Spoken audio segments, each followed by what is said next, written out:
Hi, I'm Feij and I'm one of the senior sous chefs at Vue de Monde. And today I'm gonna make a dish that's combining two Amsterdam classics. This dish will pair with an ice cream that's inspired by the cookie flavors of Amsterdam. So we're gonna start with the caramelized white chocolate. Press out all the air. Normally we would use a sous vide machine for this, but I don't think anybody has a sous vide machine at home. The chocolate can go into the water now, making sure all of the chocolate is actually in contact with the water. And then you just let that float around like 20-30 minutes.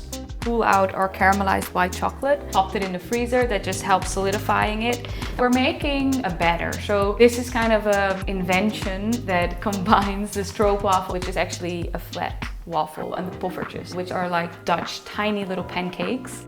You get a little bit of crunchiness from the stroopwafel and a little bit of that airy fluffiness from the poffertjes. I don't know if you're the kind of person that try their batter, but I always do, so. Yes. We're gonna make the original stroop that goes in between the stroopwafels. Just emulsify everything together. The final step for the caramel sauce is just draining it.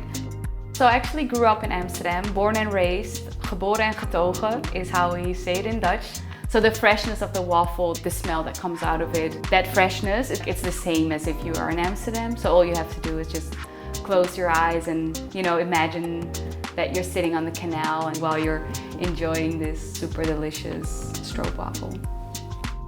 It will make such a great pairing with the ice cream because that embodies the cookie flavors from Amsterdam as well. Having a cookie butter in there and having a cookie crumb on the outside just elevates the whole dish. In my opinion, the best sandwich is an ice cream sandwich. So what I actually gonna do with this magnum is indulge and take you to Amsterdam. Zo lekker. Yeah, that's what everybody should do.